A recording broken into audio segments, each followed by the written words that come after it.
होगा कि एक ऐसा टाइम आया था जब हर पेरेंट चाहता था कि उनका बेटा या उनकी बेटी एक इंजीनियर बने।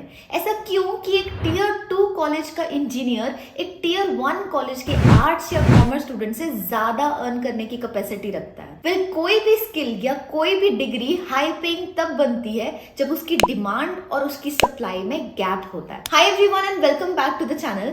आज मैं आपको ऐसे टॉप 3 स्किल्स बताने वाली हूँ जो फ्यूचर में सबसे ज्यादा हाई पेइंग होंगे और इसका बेसिस है स्किल इंडिया रिपोर्ट 2020। इस रिपोर्ट में इंडिया के वर्कफोर्स की सप्लाई साइड और डिमांड साइड की बात की गई है, यानी कि ऐसे कौन से स्किल्स हैं जिनकी डिमांड तो बहुत ज्यादा होने वाली है लेकिन उनकी सप्लाई नहीं है, इतने लोग ही नहीं है जो उस स्किल में ट्रेंड हो, which is why these will be the highest paid skills of the future. So let's discuss the very first skill which is data analytics. Data analytics में भी फर्दर big data analytics की demand सबसे ज्यादा peak पे होगी। Big data analytics का मतलब ये होता है क्या आप एक कॉम्प्लेक्स डेटा सेट को एनालाइज करके उससे ऐसी इंसाइट्स निकाल सकते हो जो किसी भी बिजनेस के लिए एक्शनेबल इंसाइट्स हो। देखो, जब से इंटरनेट इवॉल्व हुआ है एवरी कंपनी थिंक्स कि data driven decisions are smart decisions, which is why वो चाहते हैं कि कुछ ऐसे डेडिकेटेड लोग हों जो डेटा को एनालाइज करे, उससे इंसाइट्स ड्रॉ करें,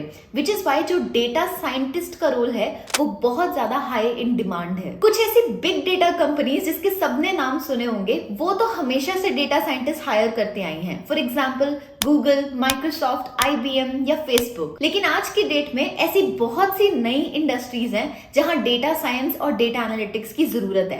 फॉर एग्जाम्पल अगर आप नेटफ्लिक्स को देखो, नेटफ्लिक्स में जब आप कोई भी कंटेंट देखते हो एक एल्गोरिदम है जो ये डिसाइड करता है कि नेक्स्ट कंटेंट आपको क्या शो किया जाएगा। इनफैक्ट नेटफ्लिक्स को आप पसंद ही इसलिए करते हो क्योंकि वो आपको पर्सनलाइज्ड रिकमेंडेशंस देता है, आपके प्रीवियस हिस्ट्री के हिसाब से वो बताता है what will you like to watch next. अब इस एल्गोरिदम को डिजाइन करने के लिए नेटफ्लिक्स ने 2006 से लेकर 2009 तक एक ऐसा कॉन्टेस्ट रन किया था जहां उन्होंने कहा कि अगर कोई भी ऐसा एल्गोरिदम डिजाइन कर देता है जो हमारे एग्जिस्टिंग रिकमेंडेशन सिस्टम को 10% से भी इंप्रूव कर जाए तो हम उसे एक प्राइज देंगे। और आपको अंदाजा है कि वो प्राइस कितना था? वो प्राइस था $1 मिलियन, जिसको अगर मैं 2009 के एक्सचेंज रेट के हिसाब से कैलकुलेट करूं तो इंडियन रुपी में 5 crore, which should tell you the scale and the power at which we are using data to derive decisions. In fact, अगर आप देखो हेल्थ केयर इंडस्ट्री डेटा को यूज कर रही है to improve the general welfare of population. Similarly, finance और compliance industry frauds को कम करने के लिए डेटा का यूज कर रही है। So इसकी एप्लीकेशन इतनी ज्यादा वाइड है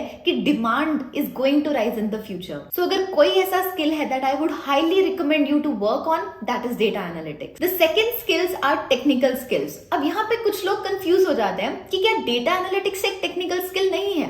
वेल है, लेकिन डेटा एनालिटिक्स में कुछ सॉफ्टवेयर एस्पेक्ट्स भी होते हैं। यहाँ जब मैं टेक्निकल स्किल्स की बात कर रही हूँ तो मैं कोर आईटी स्किल्स की बात कर रही हूँ या प्रोग्रामिंग स्किल्स की बात कर रही हूँ। लेकिन अगर आप में से कोई भी नॉन टेक बैकग्राउंड से आता है या इंजीनियर नहीं है तो भी आप प्रोग्रामिंग स्किल्स सीख सकते हो और in fact I would highly encourage कि आप ये स्किल्स सीखो। ऐसा क्यों? क्योंकि इन स्किल्स का जो डिमांड और सप्लाई का गैप है वो सबसे ज्यादा है इन इंडिया। मैं आपको एक सर्वे का रिजल्ट दिखाती हूँ जहां टेक कंपनी से ये पूछा गया कि 2022 में उनका सबसे बड़ा चैलेंज क्या है, एंड उसका जवाब था कि इंडिया के अंदर टैलेंट की शॉर्टेज सबसे बड़ा चैलेंज होने वाला है। इनफैक्ट इंडिया में सिर्फ 5.5% इंजीनियर्स ऐसे हैं जिनके पास बेसिक प्रोग्रामिंग स्किल्स हैं। तो अगर आप प्रोग्रामिंग स्किल्स या आईटी स्किल्स पे वर्क करते हो तो they will open doors to many roles जिनकी डिमांड आगे बढ़ने वाली है। लेकिन आईटी में जाने के लिए बहुत सारे वर्किंग प्रोफेशनल्स और स्टूडेंट्स में 2 मेजर हेजिटेशंस होती हैं।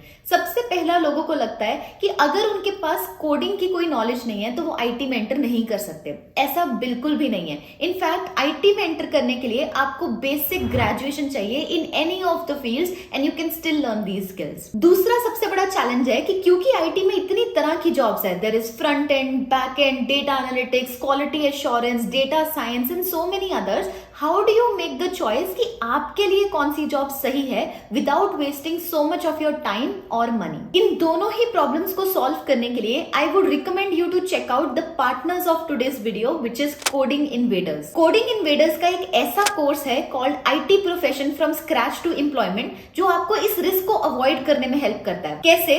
ये एक 9 मंथ्स का डेडिकेटेड कोर्स है जो 100% जॉब गारंटी देता है। इसके फर्स्ट 6 वीक्स में आप डिफरेंट आईटी फंक्शंस के बारे में सीखते हो। तो टोटल 6 फील्ड्स हैं जिसके बारे में आप समझोगे एंड देन एक करियर काउंसलर की हेल्प से आप ये डिसाइड करोगे कि आपके लिए कौन सी फील्ड बेस्ट सूटेड है basis your existing strengths and talent. उसके बाद आप जो भी आईटी प्रोफेशन को चुनोगे उसको आप स्क्रैच से डिटेल में पढ़ोगे फॉर 8 मंथ्स। इसके अलावा 1 महीने की इंटर्नशिप भी होगी और उसके बाद गारंटीड जॉब होगी। जिन लोगों ने इस कोर्स में एनरोल कर रखा है उनके पैकेजेस 10 to 25 लाख की रेंज में लगे हैं और इस कोर्स में एनरोल करने के पहले आप एक money back guarantee agreement sign करते हो, विच मीन्स कि अगर आपको जॉब नहीं लगी तो जितना भी पैसा आपने पे किया होगा for this course everything will get refunded. आप में से जो लोग भी इसमें इंटरेस्टेड हैं वो एक फ्री काउंसलिंग कॉल बुक कर सकते हैं, प्रॉपरली इसको समझ सकते हैं। इसकी डिटेल्स डिस्क्रिप्शन और पिन कमेंट में मिल जाएंगी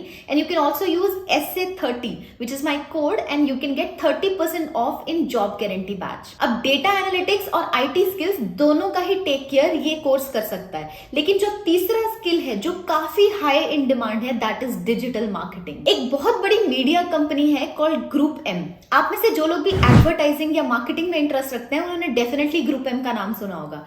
ग्रुप एम ने 2021 के एंड की तरफ एक रिपोर्ट पब्लिश की थी फोरकास्टिंग कि 2022 में टोटल एड स्पेंड, जितना भी इंडिया में पैसा स्पेंड होता है एडवर्टाइजिंग पे, वो कहां कितना स्पेंड होगा। And that was a breakthrough report because उस रिपोर्ट में ये कहा गया कि जो डिजिटल एड स्पेंड है that will surpass the spends on TV. India में टीवी की पेनिट्रेशन इतनी ज्यादा है कि ये इमेजिन कर पाना कि लोग टीवी पे एड स्पेंड की बजाय डिजिटली, यानी कि जो भी सोशल मीडिया आप देखते हो, गूगल पे एडवर्टाइजिंग होती है, यूट्यूब पे जो एडवर्टाइजिंग हो रही है उस पे ज्यादा पैसा स्पेंड करेंगे एज कंपेयर टू जो टीवी पे एड स्पेंड होते हैं। That was personally for me mind blowing. Like I could not imagine कि ऐसा भी एक दिन आएगा, but think about it, 45% of the ad spends in India are actually digital ad spends. और यही अगर आप इसकी ग्रोथ रेट देखना चाहो ना, that's over 30% in 2022. We should tell you कि अगर कोई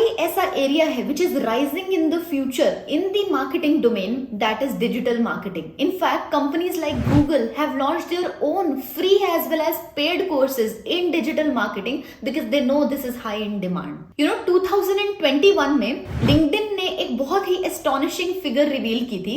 उन्होंने ये बताया था कि टोटल 16 लाख ऐसी जॉब्स ऐड हुई हैं, न्यू जॉब्स, जिनमें डिजिटल मार्केटिंग की डिमांड है। डिजिटल मार्केटिंग स्किल्स को एक्वायर करके you can enter into many fields. For example content strategist, यानी कि कोई भी कंपनी अलग अलग सोशल मीडिया प्लेटफॉर्म्स पे अपने कंटेंट को कैसे डिजाइन करे और प्रेजेंट करे सच दैट उनकी सिनर्जी बहुत अच्छी हो। या फिर के डिजिटल मार्केटिंग स्पेशलिस्ट, यानी कि अलग अलग मीडियम्स पे आपको कितनी एड्स और कहां रन करनी चाहिए, कैसे आपको अपने एड स्पेंड्स को एलोकेट करना चाहिए और कौन से कीवर्ड्स ऐसे हैं जिनके ऊपर आपको एड्स रन करनी चाहिए। या फिर के e commerce specialist, you know e commerce एक सेपरेट विंग बनता जा रहा है in every FMCG company itself because they know the importance of handling it as a separate channel. So अगर आप डिजिटल मार्केटिंग स्किल्स को एक्वायर कर रहे हो, be rest assured कि इसके एप्लीकेशन के एवेन्यूज अनलिमिटेड हैं। So in my opinion, these are the top 3 skills that will be high in demand in the future and hence highly paid as well. I hope this video helps you. Thank you for watching it.